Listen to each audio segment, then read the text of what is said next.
Kita bersyukur firman Tuhan akan kembali diberitakan untuk kita semua.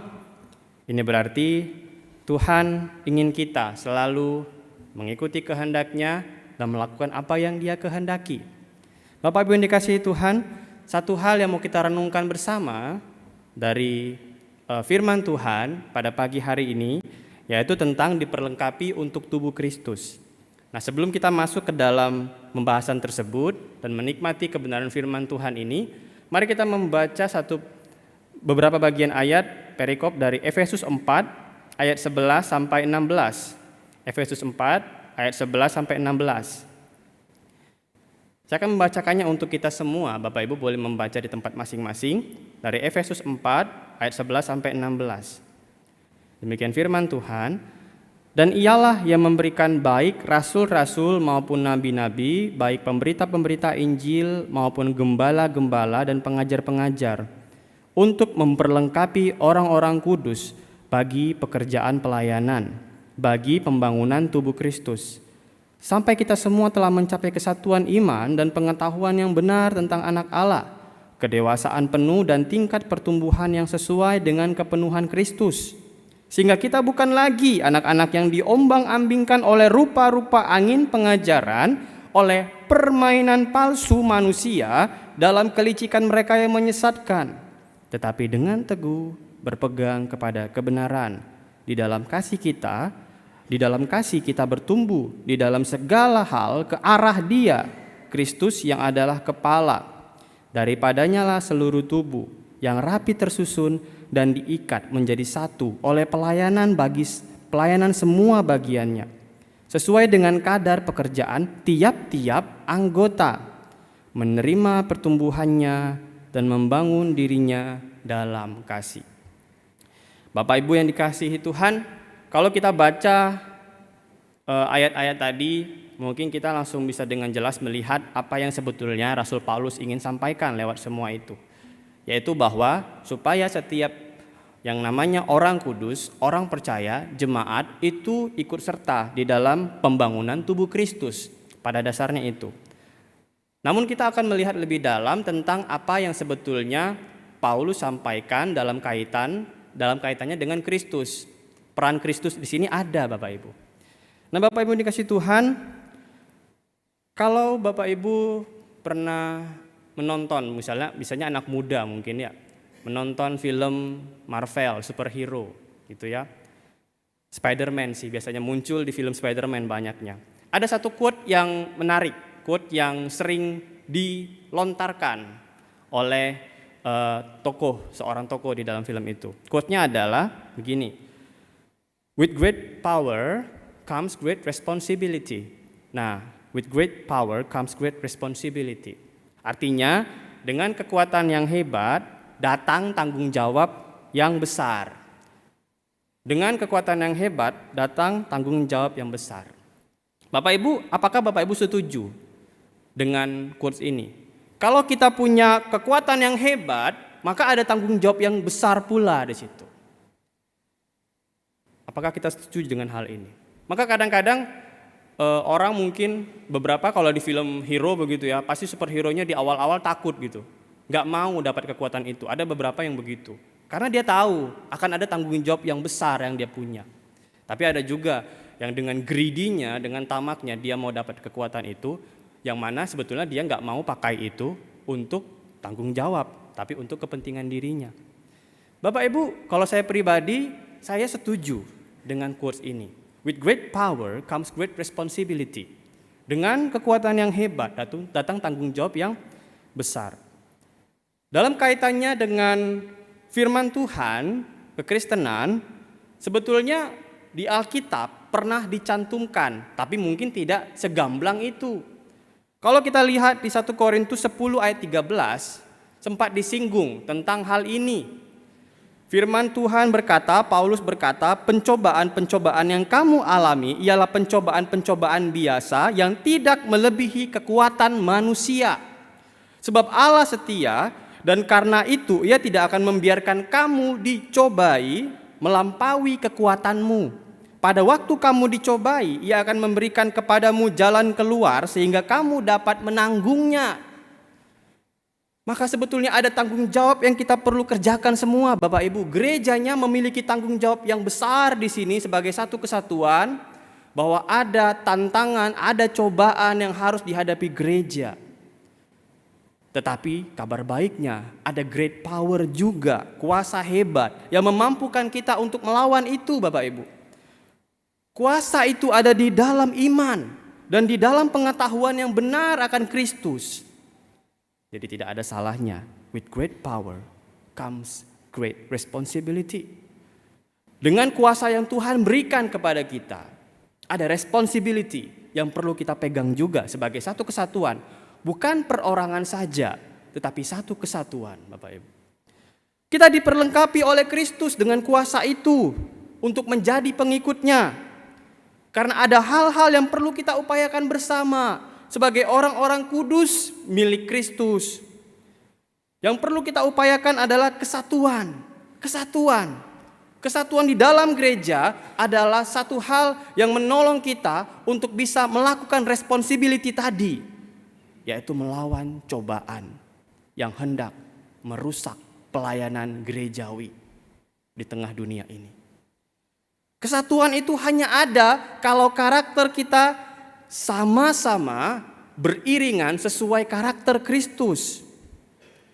Pertanyaannya, Bapak Ibu, di tengah dunia ini, apa sih sarana yang Kristus pakai untuk memperlengkapi kita supaya kita punya karakter yang seperti itu? Karakter Kristus yang seperti itu. Apa yang Tuhan pakai? Sarana apa? Bapak Ibu, kalau bicara soal sarana, jawabannya sarana gereja. Sarana yang Tuhan pakai untuk memperlengkapi orang supaya sesuai karakter Kristus itu gereja. Gereja Tuhan pakai sehingga orang-orang kudusnya sesuai karakter Kristus, dan gereja itu menjadi gereja yang kokoh, diperlengkapi sedemikian rupa oleh orang-orang yang sudah dimurnikan Kristus. Kalau bicara soal sarana, jawabannya gereja. Komunitas gereja adalah tempat di mana orang-orang yang kudus memiliki Kristus untuk diperlengkapi. Untuk mereka masing-masing diperlengkapi. Tetapi kalau soal pribadi, siapa yang berperan di dalam sarana itu, begitu ya? Siapa yang berperan? Kalau soal pribadi, siapa pribadinya? Tentu Kristus itu sendirilah pribadinya. Kalaupun dia memberikan hamba-hamba Tuhan, para pemberita Injil, di dalam semua itu Kristus hadir. Di dalam pemberitaan itu Kristus hadir. Dialah yang hadir untuk memperlengkapi gerejanya lewat setiap pelayanan para hambanya. Seperti yang tadi kita baca di ayat 11. Dan ialah yang memberikan baik rasul-rasul maupun nabi-nabi, baik pemberita-pemberita Injil maupun gembala-gembala dan pengajar-pengajar. Dia siapa? Kristus. Dia yang hadir memperlengkapi gerejanya lewat pemberita firman. Sehingga gereja dapat melakukan tanggung jawabnya untuk menyatakan terang kasih Allah. Bapak Ibu, itulah yang hendak dikatakan secara garis besar di dalam Efesus 4 ini. Itu garis besarnya di pasal 4 ini. Dia hendak menyatakan bahwa setiap warga gereja berperan untuk menjaga kesatuan. Dan dia sendiri, Kristus sendiri yang hadir untuk menolong orang-orang kudusnya dalam berperan menjaga kesatuan. Kalau kita baca 3 pasal sebelumnya, Paulus menyampaikan kebenaran iman Kristen yang besar dan abadi. Kalau kita baca pasal sebelumnya, di situ Paulus pertama-tama dia menyatakan dulu iman Kristen yang abadi itu gimana. Kemudian dia menyampaikan fungsi gereja menurut rencana karya Allah. Kalau Bapak Ibu baca pasal-pasal sebelumnya, dia menguraikan apa sih fungsi gereja di tengah dunia ini. Tapi dalam pasal ini, Paulus kembali memberikan penjelasan apa kehendak Tuhan Yesus supaya jemaatnya dapat hidup teratur di dalam kesatuan iman. Bapak Ibu, kita bisa melihat ada keaktifan Kristus di sini dalam menjaga keteraturan dan kesatuan umatnya. Kita bisa melihat ada keaktifannya, dan inilah yang perlu kita lihat bersama. Bagaimana Tuhan Yesus memperlengkapi gereja sebagai tubuhnya. Kita diperlengkapi untuk tubuh Kristus. Tetapi sebetulnya yang berperan aktif di situ adalah Kristus. Dan mari kita bersama-sama hari ini mau belajar bagaimana Tuhan Yesus memperlengkapi gereja secara keseluruhan sebagai tubuhnya. Yang pertama, dia memperlengkapi gereja dengan kehadirannya. Kehadirannya lewat pemberitaan firman. Demikianlah dia memperlengkapi tiap-tiap orang untuk boleh bermanfaat buat perkembangan gereja sehingga kemuliaannya bisa dinyatakan.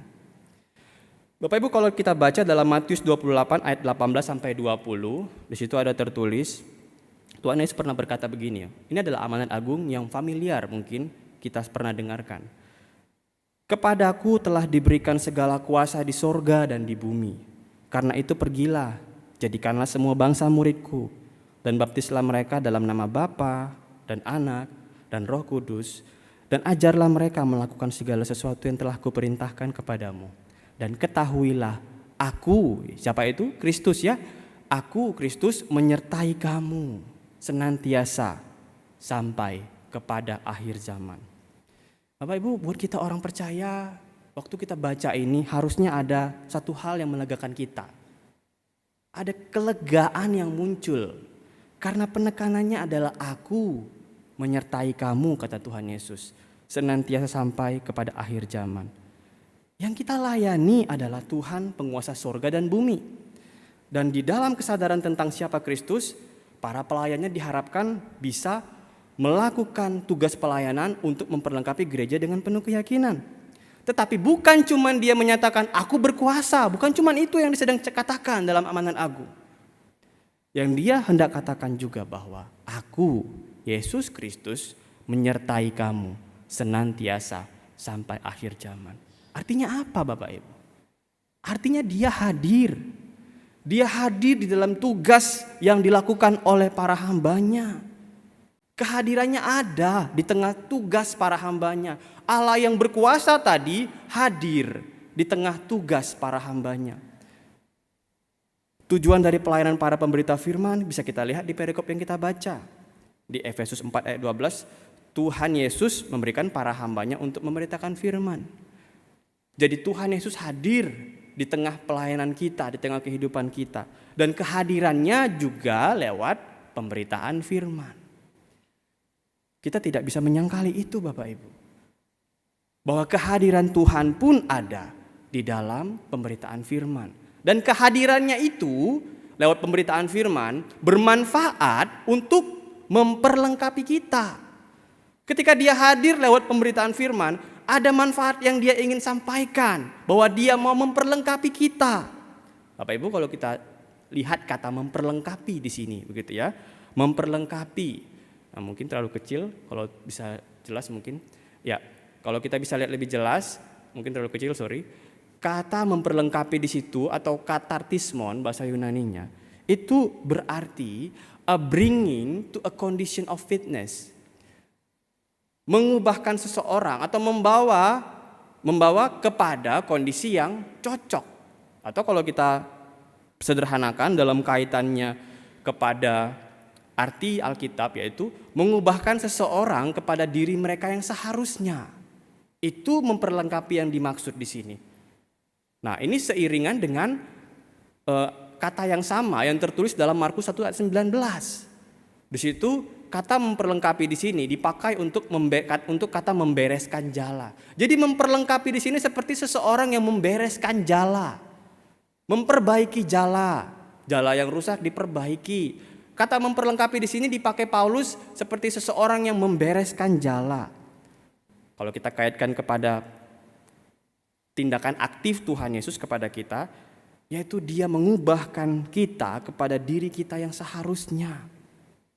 Jadi istilah memperlengkapi orang-orang kudus yang dimaksud adalah dia mau membuat orang percaya hidup sebagaimana yang seharusnya. Itulah yang dia maksud dengan memperlengkapi, yaitu hidup sebagai para pelayan yang ikut membangun tubuh Kristus. Maka Bapak Ibu, keberadaan para pemberita firman, kalau kita baca tadi mulai dari para rasul hingga para pengajar-pengajar Injil, tujuannya untuk membimbing warga gereja supaya paham apa yang benar menurut Kristus. Sehingga bisa mewujudkan kebenaran itu di tengah dunia dalam bentuk kesalehan. Jadi pemberitaan firman itu menolong warga gereja supaya warga gereja dapat saling membangun Dampaknya adalah gereja menjadi kokoh. Dan bentuk nyatanya apa sih bentuk saling membangun begitu ya? Kalau kita baca di ayat 32, bentuk saling membangun itu yaitu dengan cara memiliki tindakan yang saling ramah seorang terhadap yang lain, penuh kasih mesra, dan saling mengampuni. Itu tindakan praktisnya Bapak Ibu. Dan dengan tindakan yang saling membangun seperti itu, gereja akan menjadi kokoh. Karena ada kesatuan yang didasari kasih. Dan Bapak Ibu, kalau orang percaya bersatu, maka pelayanan untuk memuliakan Allah itu dapat terwujud. Seperti halnya suatu tubuh. Kalau tubuh itu lengkap dan sehat, maka tubuh itu akan produktif, bukan? Seperti halnya bangunan. Kalau bangunannya lengkap dan utuh, maka bangunan itu bangunan bait Allah misalnya. Kalau bangunan bait Allah gereja itu lengkap dan utuh, baik dan enak dipandang mata, maka bangunan itu akan mampu menampilkan keagungan dari Allah sebagai sang pemilik bait itu. Kalau kita mungkin melihat gereja-gereja di Eropa yang besar dan megah, bagaimana gereja itu utuh begitu ya, agung dan utuh, megah dan utuh, itu untuk menampilkan fungsinya, tujuan mereka adalah untuk menampilkan keagungan dari Allah sebagai sang pemilik bait itu. Bapak Ibu, itulah fungsinya kalau gereja menjadi utuh dan kokoh. Bapak Ibu, lagi-lagi hari ini, firman Tuhan hari ini menekankan kepada kita bahwa kesatuan itu penting dan dapat terwujud kalau kita secara pribadi mengalami terlebih dahulu apa itu pemberitaan firman. Oleh sebab itu pemberitaan Tuhan itu sangatlah penting. Di dalam pemberitaan firman yang dikerjakan oleh para pemberita firman, Kristus hadir di situ. Di dalam pemberitaan itu dia mau membimbing kita secara pribadi, warga gereja. Di dalam bimbingannya yang sedemikian rupa, Kristus mau membawa warga gereja kepada karakter yang serupa dengan diri Kristus. Dan kalau kita serupa dengan Kristus, kita bisa menjaga kesatuan. Hanya dengan sifat-sifat seperti itulah kita bisa menyatukan satu sama lain untuk saling bahu-membahu, memikirkan apa yang bisa kita lakukan untuk Tuhan sesuai dengan kemampuan kita. Bapak Ibu, kalau kita mengharapkan kehadiran Kristus, kita mengharapkan Kristus hadir, harapkanlah firman-Nya. Pada saat ini dia berbicara lewat firman-Nya. Kalau kita mengharapkan perlengkapan untuk melayani dia, apa sih yang bisa Tuhan kasih untuk aku melayani Tuhan? Bapak Ibu, kalau kita ingin hal itu, janganlah menjauhi segala hal tentang pendalaman firman-Nya. Sebab percayalah, selalu ada hikmat yang kita pegang ketika firman Tuhan diuraikan, dibentangkan buat kita semua. Bapak Ibu, kalau kita pernah masuk ke dalam ruangan yang gelap gulita, mari kita membayangkan ruangan itu begitu gelap, tanpa cahaya sama sekali. Kita mungkin merasa takut, bingung, gak tahu langkah apa yang harus kita lakukan. Tapi tiba-tiba ada orang yang membawa obor dan menyalakannya untuk kita. Cahaya obor tersebut, kita bisa bayangkan, pasti akan membuat ruangan itu terang.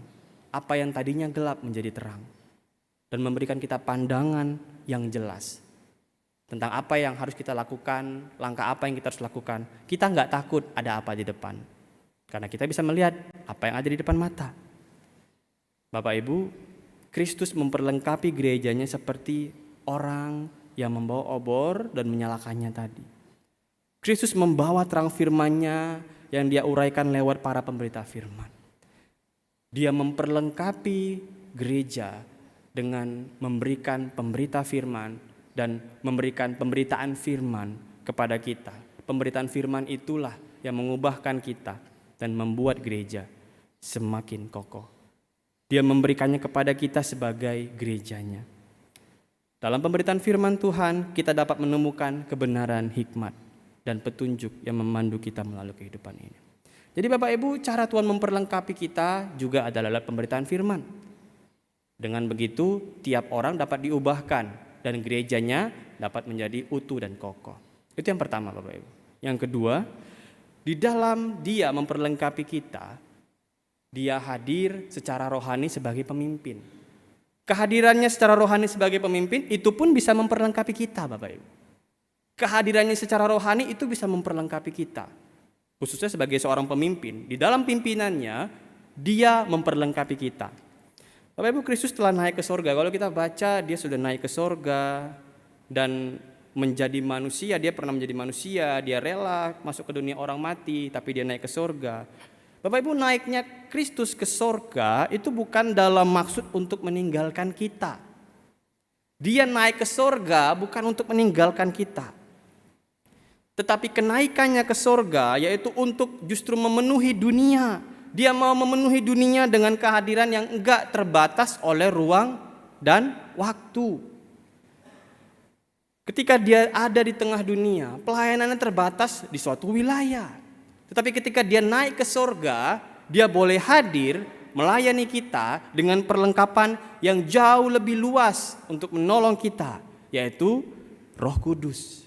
Kehadiran Roh Kudus dalam hidup kita itu adalah suatu bentuk kehadiran Kristus yang hendak memperlengkapi gerejanya. Ketika Roh Kudus hadir dalam hidup kita, sebetulnya Tuhan Yesus sedang mendefinisikan bahwa dia pun hadir di dalam kita, gerejanya. Bapak Ibu, artinya apa? Sebagai pemimpin, Kristus tidak meninggalkan kita. Dia bukan pemimpin yang meninggalkan kita, yang cuman membiarkan kita mengerjakan apa yang harus kita kerjakan. Tetapi dia adalah pemimpin yang turun langsung, menolong kita, membimbing kita. Dan di dalam semua itu, kita diperlengkapi untuk menjadi gereja yang memang bermanfaat untuk kemuliaan Tuhan. Bapak Ibu, karena dia yang kita jadikan pemimpin bukan cuma sekedar memerintah, maka sudah seharusnya kita mengikuti pimpinannya. Kristus tetap hadir secara rohani. Hari ini dia hadir bersama kita. Di dalam iman tentunya. Dan di dalam pemberitaan firman. Dan dia mau supaya fokus kita tertuju padanya. Bapak Ibu, ketika kita berfokus padanya, tentu kita melakukan apa yang perlu kita lakukan. Supaya kita menjadi pelayan yang memang sesuai cerminan Kristus. Pada keseluruhan perikop yang kita baca, kita bisa menemukan bahwa tujuan pelayanan gereja adalah untuk membuat setiap warga gereja punya kepenuhan Kristus. Artinya, jemaat harus dapat mencerminkan Kristus. Kalau kita bilang bahwa hidup sesuai karakter Kristus itu adalah mencerminkan Kristus, maka artinya juga bahwa hidup memiliki karakter Kristus adalah mau memegang arahan Kristus.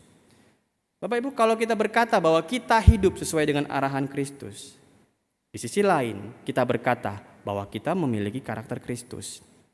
Jadi setiap kita yang berkata bahwa saya mau memiliki karakter Kristus, artinya kita sudah seharusnya mengikuti pimpinannya. Di dalam hidup kita yang mengikuti pimpinannya, di dalam semua itu kita bisa dibentuk sedemikian rupa untuk serupa dengan dia. Bapak Ibu, kalau kita mendengar kata pimpinan, begitu ya, pimpinan Tuhan atau arahan, kadang-kadang kita langsung ngebayangkan bahwa semua itu membebani. Kadang-kadang orang berpikir bahwa arahan atau perintah itu menjadi sesuatu yang membebani. Tapi pernahkah kita berpikir bahwa pimpinan Tuhan itu justru adalah bentuk keaktifannya dalam memperlengkapi kita? Bahwa pimpinan Tuhan ternyata bukan sesuatu yang justru membebani, tapi justru menolong kita untuk menjadi apa yang seharusnya kita lakukan. Hidup serupa Kristus adalah wujud yang kita upayakan sebagai para pelayan Kristus. Pimpinan Kristus sebagai sang kepala itu adalah cara dia untuk membuat kita mencapai karakter seperti dia. Dan Paulus menyadari bahwa di dalam gereja pun masih ada warga jemaat yang perlu dijaga. Kalau kita berkata, oh gereja gak perlu pimpinan Kristus, begitu ya. Kalau kita berkata bahwa kita bisa secara otonom berjalan tanpa pimpinan Kristus. Tapi Paulus di sini memberikan fakta, bukan cuma gereja hari ini ternyata, tapi gereja pada masa itu pun gereja penuh dengan jemaat yang perlu dijaga, perlu dipimpin. Dalam gereja masih ada jemaat yang belum dewasa imannya pun waktu itu. Masih lemah imannya. Masih mudah diombang-ambingkan oleh pengajaran yang menjauhkan orang itu dari Injil. Di sini kita bisa melihat ternyata masih ada jemaat yang belum mencerminkan karakter Kristus. Dan Bapak Ibu, di sini Paulus menggunakan istilah permainan palsu. Permainan palsu yang dalam bahasa Yunani kubeia atau bermain dadu. Permainan palsu inilah yang membuat orang Kristen atau jemaat pada waktu itu kemudian terdistraksi, disesatkan, yaitu mereka-mereka yang lemah imannya. Permainan palsu atau kubeia tadi seperti orang yang bermain dadu. Seseorang penyesat seperti seseorang terampil bermain dadu. Mereka membuat lawannya tertipu. Mereka yang disebut penyesat hendak membuat gereja kehilangan kesatuannya, sehingga tidak ada lagi keutuhan untuk membangun tubuh Kristus. Inilah yang harus dihadapi gereja. Gereja harus menghadapi permainan palsu seperti ini, Bapak Ibu. Akan tetapi, mungkin kita akan berkata, orang-orang pada umumnya kalau melihat suatu misalnya serangan, yang dipikirkan adalah bagaimana menyerang balik, begitu ya. Bagaimana kita bisa melawan mereka, para pemain permainan palsu tersebut. Kita mungkin berpikir demikian. Tetapi Paulus memberikan solusi dalam menghadapi semua itu bukan dengan cara seperti itu, Bapak Ibu. Paulus justru menyatakan bahwa kalau kita ingin melawan ini dan tetap menjadi para pengikut Kristus yang memiliki karakter Kristus, yang perlu kita lakukan adalah fokus pada pimpinan Kristus. Fokus pada bagaimana dia memperlengkapi kita di dalam pimpinannya itu. Dia menekankan di ayat 15-16 bahwa dengan tetap memberikan diri untuk diperlengkapi lewat pimpinan Kristus, Paulus menekankan bahwa kita bisa melawan tantangan ini. Paulus menekankan bahwa berpegang teguh pada segala yang mengarahkan kita kepada Kristus akan menolong kita untuk melawan hal yang menyesatkan. Satu-satunya cara untuk menangkis hal yang dapat membuat kita menyerah untuk bertumbuh sesuai karakter Kristus adalah dengan berfokus pada pimpinan Kristus itu sendiri, Bapak Ibu. Pimpinan Kristus akan menolong kita kepada perlawanan yang tepat terhadap segala permainan palsu tadi. Berfokus pada pimpinannya yang hadir secara nyata, itu dapat membuat kita menjaga diri untuk tetap fokus pada pimpinan Kristus. Dialah yang akan terus memperlengkapi kita untuk bertumbuh sesuai standar karakter yang dia kehendaki. Mari kita selalu menghayati pimpinannya. Mari kita selalu menghayati pimpinannya dalam hidup kita. Karena di dalam pimpinannya, karakter kita makin dilengkapi untuk sesuai dengan dirinya. Caranya adalah dengan selalu mengenali apa yang dia kehendaki lewat firman-Nya. Dengan selalu bersandar pada apa yang dia rencanakan untuk masa depan kita. Dengan begitu, karakter kita akan terbentuk untuk bisa makin serupa dengan Kristus. Bapak Ibu, suatu hari ada seorang yang bernama Florence Nightingale. Kehidupannya dikenal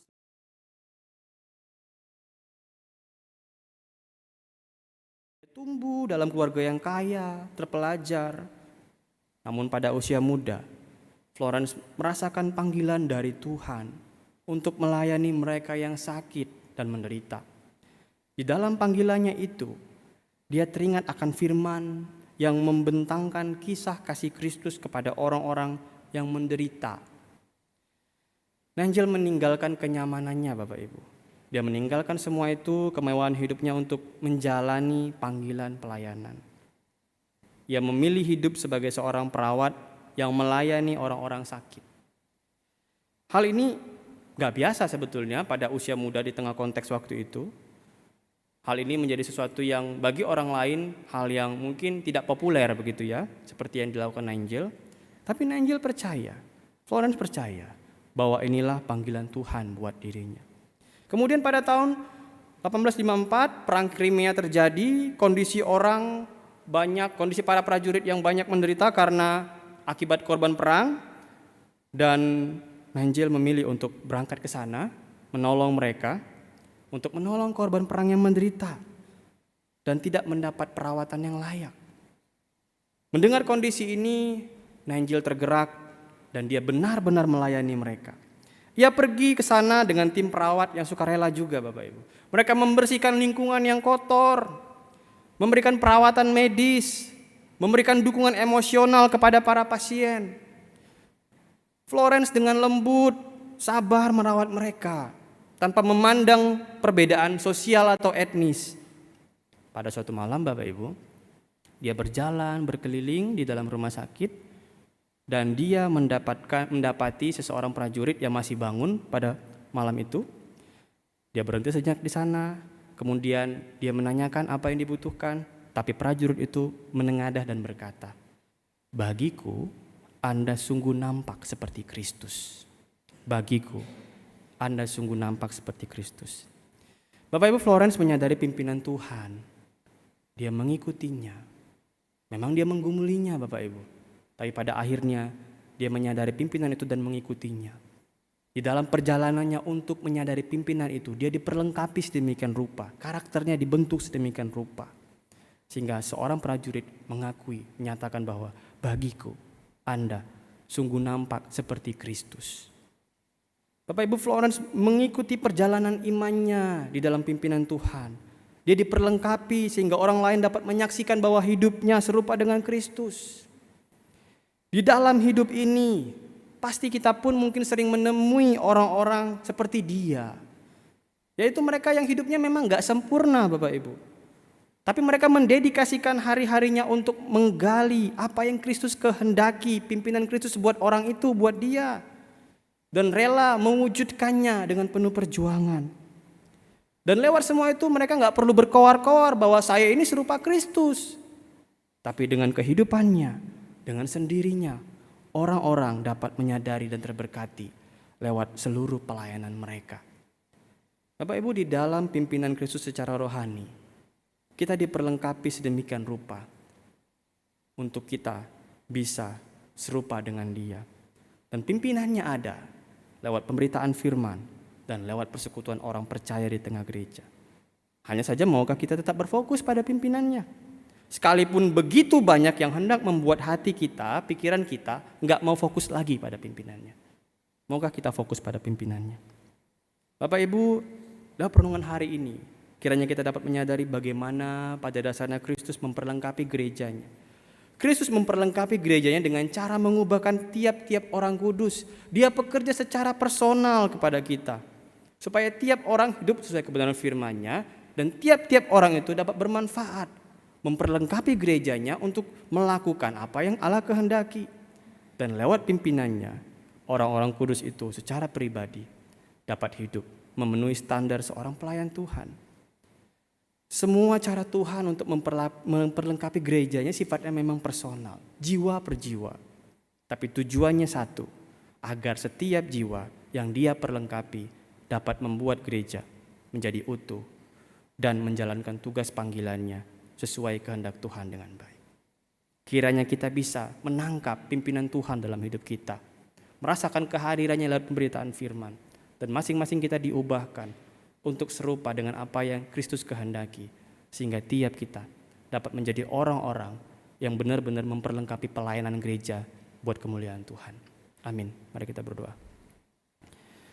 Ya Tuhan yang baik, Tuhan yang penuh kasih, kami menyadari bahwa kami seringkali lemah untuk menyadari kehadiran-Mu lewat pemberitaan firman ataupun lewat firman yang kami renungkan.